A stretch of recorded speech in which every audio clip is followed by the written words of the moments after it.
बिस्मिल्लाहिर्रहमानिर्रहीम। आज का जो हमारा टॉपिक है वो बेसिकली न्यू चैप्टर हम स्टार्ट करने जा रहे हैं, वो है ड्रग्स फॉर बोन डिसऑर्डर। ठीक है जी। अच्छा, ड्रग्स फॉर बोन डिसऑर्डर में दो क्लासेस ऑफ ड्रग्स यूज़ की जाती हैं।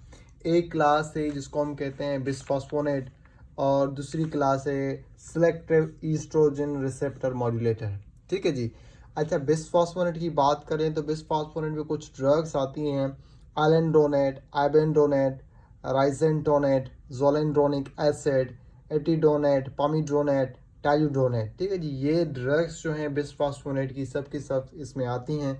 और दूसरी ड्रग्स हैं सिलेक्ट ईस्ट्रोजन रिसेप्टर मॉड्यूलेटर, जिसमें रेलॉक्सिफिन, कैल्सीटोनिन, डेनोसुमाब और टेरीपेराटाइड। ठीक है जी।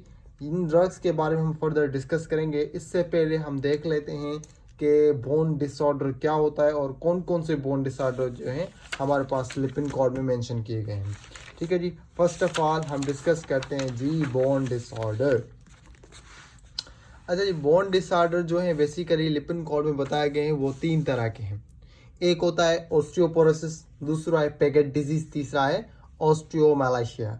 ऑस्टियोपोरोसिस क्या है? Basically loss of bone mass, skeletal fragility, जिससे क्या होता है मतलब बोन मास लॉस हो जाए या स्केलेटल फ्रेजाइल हो जाए, तो उसका क्या होता है जो कॉम्पैक्ट बोन हो जाए वो कन्वर्ट हो जाए किसमें? स्पंजी बोन में। इस टाइप की डिजीज को क्या कहते हैं? ऑस्टियोपोरोसिस।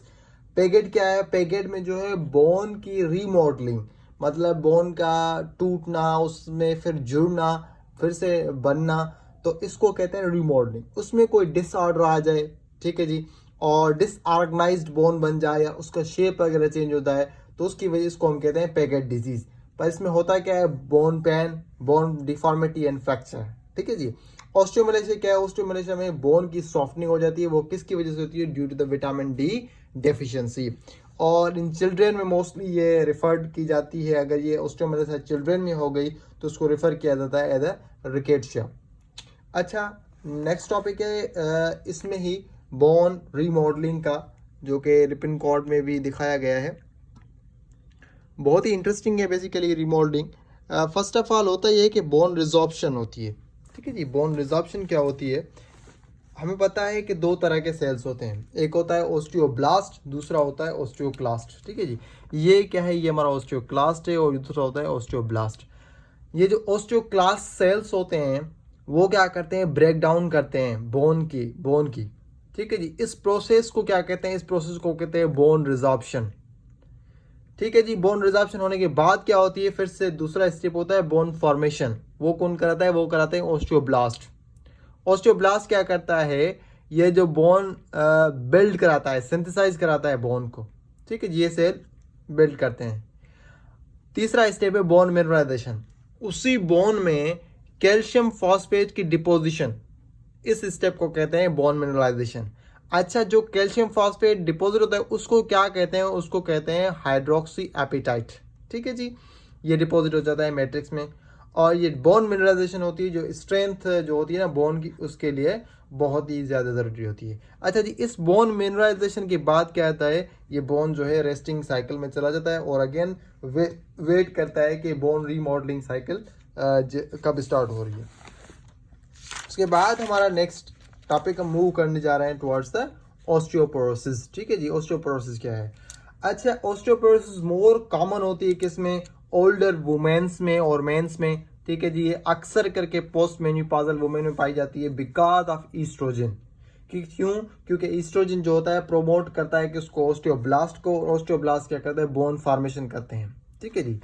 अच्छा, ऑस्टियोपोरोसिस की जो ट्रीटमेंट है उसको ट्रीट करने के दो तरीके हैं। एक होता है नॉन फार्माकोलॉजिकल ट्रीटमेंट, दूसरा होता है फार्माकोलॉजिकल ट्रीटमेंट। पहले हम नॉन फार्माकोलॉजिकल ट्रीटमेंट देख लेते हैं। नॉन फार्माकोलॉजिकल ट्रीटमेंट में हम क्या करते हैं? एडिक्वेट डाइट दे दे, किसकी? कैल्शियम की, विटामिन डी की। उसके अलावा वेट बियरिंग एक्सरसाइज का एडवाइस करते हैं, स्मोकिंग सीजेशन।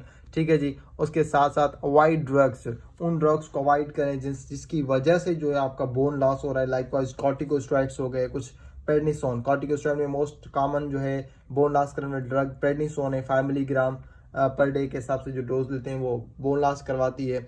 उसके अलावा काफ़ी सारी ड्रग्स, अदर ड्रग्स भी हैं जो कि बोन लॉस करवाती हैं, जिनमें एग्जांपल दिए गए हैं यहाँ पे। Anti convulsion drug, phenytoin, furosemide, loop diuretic, aromatase inhibitor, heparin, medroxyprogesterone, PPI में जैसे कि ओमिप्राजोल, ठीक है, इसोमिप्राजोल, लेंसोपेराजोल, डेक्सलेंसोपेराजोल, ठीक है, ये पीपीआई ड्रग्स होते हैं।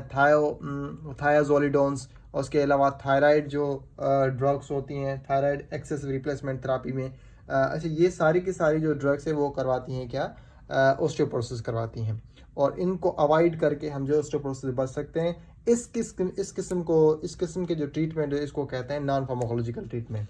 These drugs increase fracture risk, ठीक है जी, इन ड्रग्स के जैसे फ्रैक्चर रिस्क बढ़ जाते हैं। अच्छा, अब अगर बात करें हम फार्माकोलॉजिकल ट्रीटमेंट के हवाले से, तो it is warranted in postmenopausal women and man equal to or greater than 50 year who have previous osteoporosis fracture and density 2.5। अच्छा जी, इसका मतलब क्या है फार्माकोलॉजी के ट्रीटमेंट का?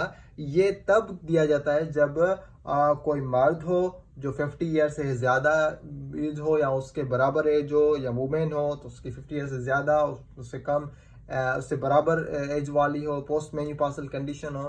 तो उस कंडीशन में अगर उसको ऑस्टियोपोरोसिस हो रही है तो उसके लिए हम फार्माकोलॉजिकल ट्रीटमेंट प्रिस्क्राइब करते हैं, और उसमें जो हम बोन की जो डेंसिटी है वो भी देखते हैं कि 2.5 से कम है या ज़्यादा है, ठीक है जी, उसको भी हम देखते हैं, फिर हम फार्माकोलॉजिकल ट्रीटमेंट की तरफ जाते हैं। अच्छा, अगर हाँ देखिए, मैंने आपको पहले बताया था कि दो तरह की क्लास ऑफ ड्रग्स दी जाती हैं, एक होती है बिसफॉस्फोनेट और सिलेक्टिव एस्ट्रोजन। अच्छा, यहाँ तक जो था हमने बोन डिसऑर्डर के बारे में कंप्लीट कर लिया।